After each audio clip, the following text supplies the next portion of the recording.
everyone, RG with RGFam Games here with a special video for you. Today, it is September and football season is here. So I wanted to take a look at all of the 8-bit football games for your Nintendo Entertainment System and the Sega Master System. I wanted to play them all and do a ranking video for you. So here we go. I am a sports game fan among all the other genres, and I am a big football fan. And to me, the 8-bit generation of football games is pretty bad. Now, I have a lot of love and appreciation. It's the foundation. I mean, the football games, even before the 8-bit, like on the Atari systems and some others, even the PC, they're just a lot of unplayable stuff. Some of the stuff on the 8-bit system is as well, but I still appreciate all of them for what they were. So what I want to do though is revisit it, because I haven't played a lot of these games in years and years and years, and just wanted to I guess remind myself and see if any of these ones are playable today, if any of them are accessible today. And the good news is some of them are. Not many, but some of them. So let's get to our rankings. So I got a tier thing here. I've always wanted to do tier rankings, so this actually excites me. And the first game, excuse me, I'm actually going to start with this title right here, NFL Football by LJN. This game was published by LJN in 1989 for the NES. Something I didn't know until just today is that this game was developed by Atlas. Yes, that Atlas. The RPG extraordinaire Atlas. And this game is the one game out of all the games here, there's 10 of them, that I didn't even bother to do game footage of, because it is so bad. You all know about the LGN games during the NES era. This is an F. It's not playable. So don't try. It's not even comically, because there are games that can be like comically, like, oh, let's play this, see how bad it is. Just don't waste your time. It's okay. You don't have to. The cool thing is it had the license and had all of the teams. That's about it. Not worth playing at all. Super, super slow, and it's just unplayable. So, from that, let's go this one.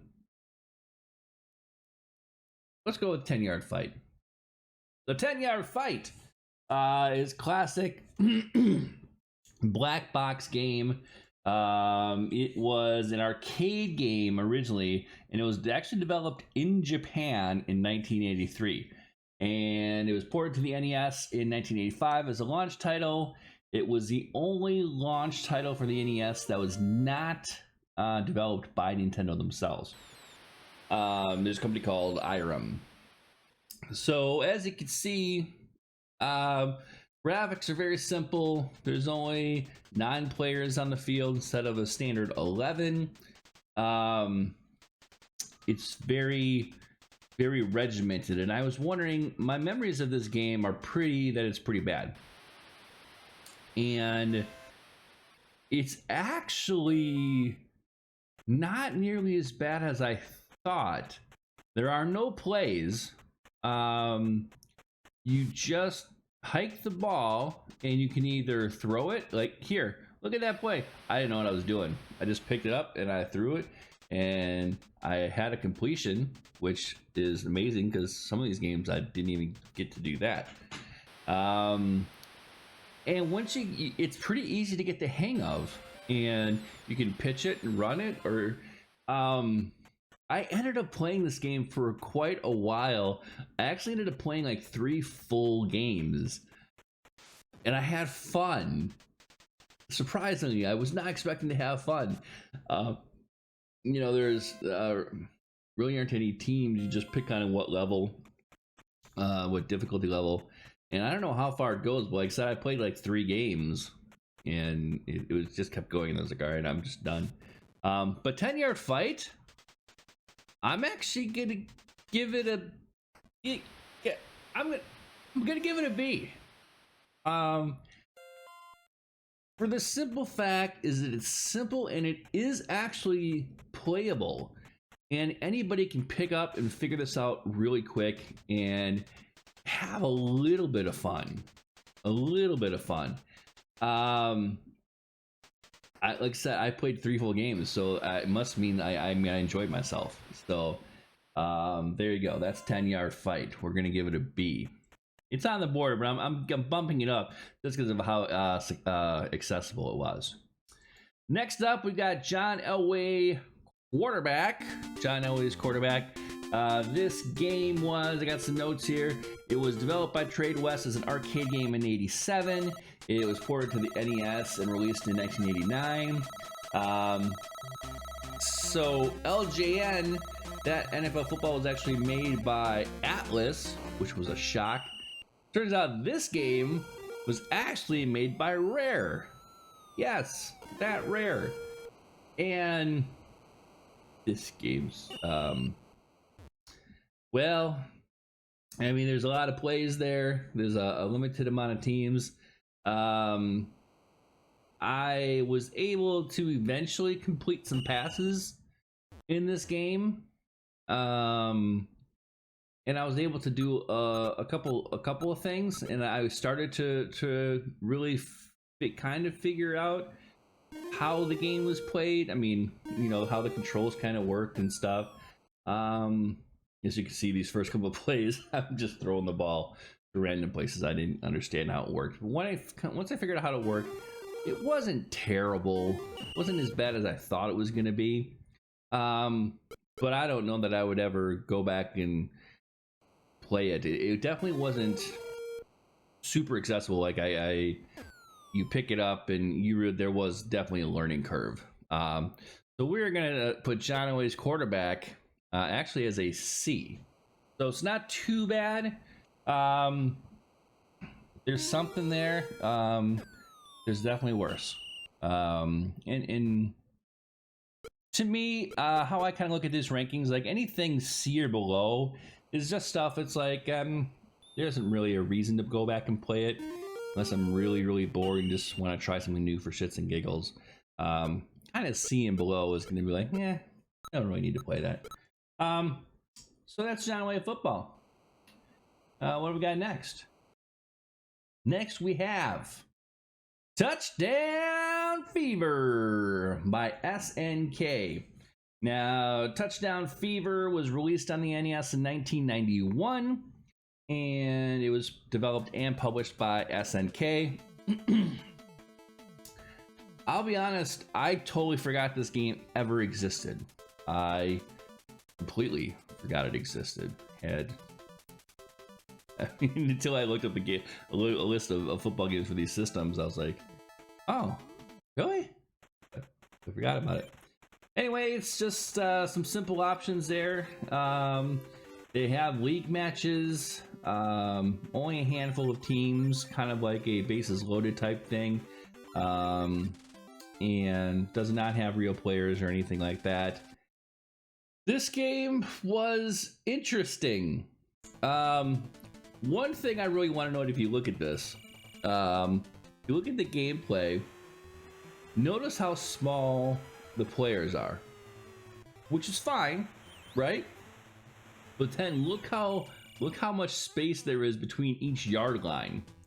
So as I was playing this game and I was starting to get a hang of it, and I was starting to complete some passes and gain some yards, I never scored in this game. I got close several times, but I never scored.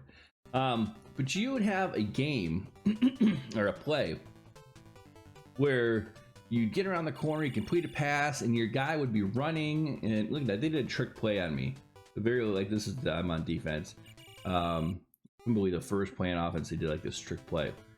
But anyway, as you're running, the yard, there's so much distance between the yard lines that you can have a really good play where in any other game you're like, oh, that was like a 20-yard play, and then it's like you gain like 4 yards because the field is so big. I found that kind of funny. So even when you had a really good play, you ended up not getting much yardage at all. But I did kind of enjoy it. Their speed there. That's one of the big factors of like, whereas like LGN's NFL football is so super slow. Not only his quarterback isn't fast, but this has some speed in it, which really helps it and kind of makes it appealing. It kind of feels a little bit like an arcade game. So that being said, again, I don't know, I didn't score, but I didn't hate it. I still had a little bit of fun, but it's still a C for me. So Touchdown Fever, SNK, that's a C. Next on the list is Great Football for the Sega Master System. Now, Great Football was released in 1987 for the Sega Master System. There is a version called Sports Pad Football, which is the same game, but it uses the ball, the sports pad thing. There's only, 6 teams to select from. This game is not good. It's just not good. The graphics are pretty, I mean, actually by the looks of it, you'd be like, hey, you know what, that actually looks pretty good. The graphics are pretty good. And, but they're not. I mean, they are, but the game is, this play selection, I had a tough time with. I really wasn't understanding these plays, and I couldn't figure it out. I did not play this one very long because I just couldn't figure it out. I couldn't figure out the controls. I couldn't really do any passes, and I did not have a good time. I was very, very frustrated playing this game, and yeah. So with that, I am giving that one a D. To me, the saving grace is the graphics. I think the graphics and the field, I think they looks really, really good. But the gameplay was not. So all right, so next game we've got Joe Montana Football for the Sega Master System. Now, Joe Montana was released in 1990. It was developed and published by Blue Sky Software. They also went on to develop the Joe Montana series, although they did not do Joe Montana 1 for the Genesis. That was actually made by EA. I just learned a story about that in researching for this video too. That's a really interesting story. They also went on to make the Vector Man series and the World Series Baseball series of games, among a lot of others. So Joe Montana Joe Montana is my favorite player of all time. As a kid, I was so excited, especially when Joe Montana Sports Talk Football came out for the Genesis. I was like, oh my god, it was just so amazing. Joe Montana, the graphics are great. Like, look at these graphics. I mean, this actually looks pretty good. Oh yeah, they basically run back a kickoff for a, can't remember if he gets a touchdown or not here, but it's a pretty big play. Yeah, you can see me pressing buttons and changing defenders and not knowing what I'm doing. Yeah, I gave up a touchdown. I like the cutscenes. Cutscenes are cool. I give them credit for that. That's another thing Touchdown Fever had was some cutscenes like that. But so it looks a lot like some of the other games. Graphics are good. I couldn't get the controls, or I couldn't do a lot of things that I wanted to do. So it was okay. I think this is a series of games that got a whole lot better as it went along. The game is pretty slow, as you can see. It almost is just chugging and chugging and chugging. So it's not ideal, especially when you want a fun football game. The playbook was a little weird with only having like one on the screen and having to kind of scroll through some plays. So it did take me a little while to get used to it. But hey, look at that! I completed a pass on the first play that I had. So Joe Montana football, we're gonna give that a C. So it was fun to revisit a little bit, but I didn't have a whole lot of fun playing it. It was a little frustrating, but I think the graphics are pretty good, and it's just a little slow. So next up, we've got Walter Payton football for the Sega Master System. So no, oh boy, wrong button. So Walter Payton football, that was developed and published by Sega for the Master System in 1989, so that was a year before Joe Montana football. 2 modes, Monday Night Football, which I assume is just a single one game off thing, or there's the Road to the Super Bowl, which I guess is a tournament mode. So this is cool because they do have all the cities, all the NFL cities. It doesn't necessarily have the NFL license, but it does have all the cities. So I chose my Packers, and then there's the playoff format right there. That was back when there was like only one.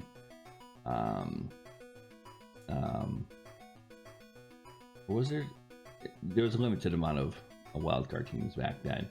Like they got the coin flip. The graphics are pretty good, but the gameplay, I thought this kicking thing was different. You didn't see anything like that really in any of the other games. There is some speed here, which is good. I shouldn't have run that out of the end zone. I see that now. But it was interesting seeing all the way the plays. Once I figured out, because you can change, there's different pages, but you have to go to a button to go to the next page. You couldn't just use the stick to go over. I did manage to complete some passes. Basically, you throw the ball, and then you control the receiver, and then you gotta kind of move the receiver towards the ball. I was able to do some short passes that way, and it was okay. Once I figured it out, it took a while. I didn't have a whole lot of fun with this game. I didn't end up playing it for a long time. It wasn't very pick up and play friendly, but here I hit a button and I got a safety because I didn't know what I was doing. So Walter Payton football, I would also put as a C. It's got some interesting things with that the kicking is different. The cutscenes, the graphics are pretty good, but it's still not a game that I would ever go back to and play.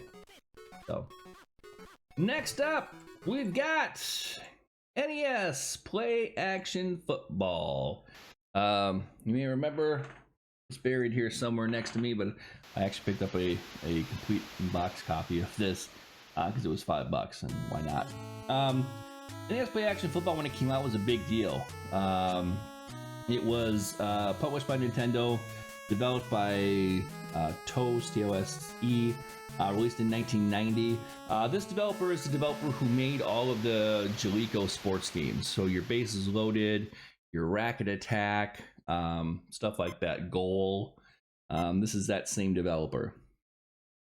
So it had the NFL license. It has the players license, but there's still a limited amount of teams. So that was kind of crappy. Now, the footage here that you're going to see is all... I used an emulator to do this, but the emulator was terrible, as you can see. I did play it again today on an actual NES, but I didn't get footage of it because I don't have a way of really getting footage. The thing about NES Play Action Football, it had a lot of cool things going for it in that it has real players, and the field dynamic was interesting. The play selection was interesting, but it is very slow. And it's just slow. It's football can't be a slow game to be a good football game. It just can't. This one was a big deal when it came out because it was 4-player if you had the multi-tap. So that was pretty cool. But it was just kind of a letdown because, it had that NFL player's license, but it didn't have all the teams. Like, why can't you get all the teams? And just, it was such a letdown compared, especially compared to the games that are coming up on the list. NES Play Action Football, I'm also putting as a C. It's not a game that I will probably really go back and play for those reasons. It wasn't too difficult to pick up, but it just is so slow. And I don't know why, but it's slow. So when I played today, Joe Montana got hurt like right away. He got injured. I had to put Steve Young in. I hate Steve Young. But that's a whole other video. That's probably not even appropriate for a games channel. But anyway. All right, we got 2 more games. I'm sure y'all can guess which ones they are. Because we saved the best for last. Boom! Tecmo Bowl, the original. This game is on another level. So this game doesn't compare to any other than the sequel. Look, when it's a great 1-player game, you pick your team that you're going to use, and I love the random, like, who you're going to play. It's not really random if you play the game long enough. That depending on each team, they all have the same schedule, I believe.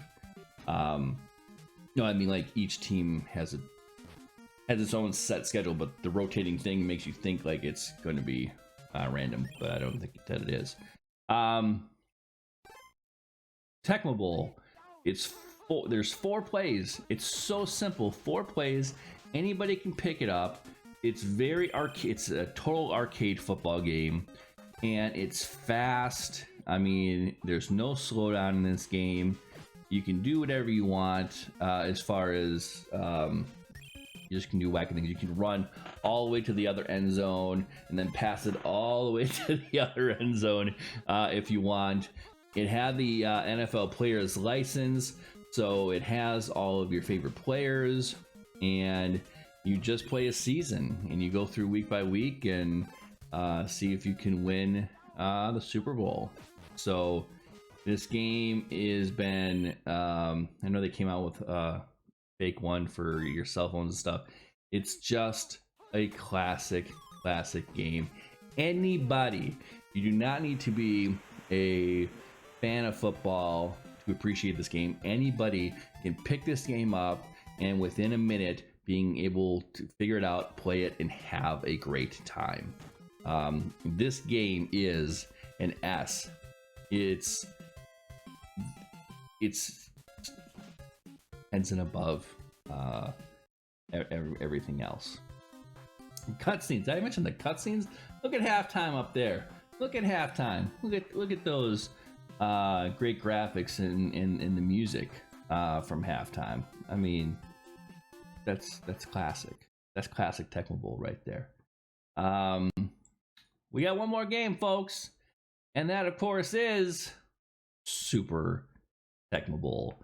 The granddaddy of them all takes everything that you love about the first game and makes it better. The gameplay is exactly the same. You just have 8 plays instead of 4 plays, which really makes it more fun. And the playbooks between the different teams and different players are really impressive. Everyone's got their favorite players in here. Everyone's gonna talk about Bo Jackson. If I talk long enough, Bo Jackson will make an appearance, and I let him score, not on purpose. He's Bo Jackson. He scored on me in this video. You could do a season. It had battery save. The original Tecmo Bowl had a password system, so you knew where, so you could always come back to your system or come back to your season. Tecmo Bowl Super Bowl had a battery backup, so not only could you do a whole season, it also saved your stats, and people could get injured. You could have backups. You could technically you could have 32. You could man all these teams if you did a season, because you can change them and you can make them all computer. You could simulate seasons, or you could turn them into man. You could play every single game of a season if you wanted to. It was phenomenal. It was so much more than any other football game before it, and arguably for a long time after it. Because the truth is, this was still way more fun than Madden when it came out. This was still way more fun than any of the 16-bit systems, so much so that in 1993 they ported this game over to the Super Nintendo and the Genesis, because it was still the best football game out there for years. Because it's simple, it's accessible, the graphics are great. There's nothing you could say about this game that is bad. Okay, maybe there are a couple players that aren't in this game. QB Eagles. So Randall Cunningham's not in this game for the Philadelphia Eagles. Actually, I think Joe Montana's not in this game actually, because he then had Joe Montana football. So I'm not sure. I don't think he's in this one. He's in Tecmo Bowl, but I don't think he's in Super Tecmo Bowl. And there goes Bo Jackson. He just scored on me because he's Bo Jackson. So there it is, Tecmo Super Bowl. It is an S tier game. If you want to play football on an 8-bit system, you play these two games. There's no reason to play any other game. If you just want a throwback experience and hey, what the hell, let's give it a try, then you throw TenYard Fight in there and you can have fun with that game. The rest of these games, it's cool to know they exist, but there's no reason to really play any of them. There really truly isn't. So, and it's not me being negative, it's just these two games are so much better. And then TenYard Fight, it's like I said, it's just worth that throwback. To maybe throw in from once in a while, wow, this is what really old football games used to be like. It's accessible and playable for anybody, which is these other ones take some time to figure out and maybe just aren't immediately accessible. And if you're not going to spend some time with it, you just want to pop it in for one game or 5 minutes, you're not going to get the enjoyment out of the CD and F tier games. You might as well go up top with the big ones. So what were your favorite football games of the 8-bit generation? Let me know your rankings. Do you agree with mine? Do you disagree with mine? I'd be interested in to see if any of you have super fond memories of any of the C, D, or F tier games. Okay, the C or D tier, nobody has a great experience with NFL football for LG. Yeah. But yeah, would love to hear your comments. Let's talk about it. Like, comment, subscribe, all that fun stuff. We do appreciate all the support. Love having conversations with everybody in the comments. We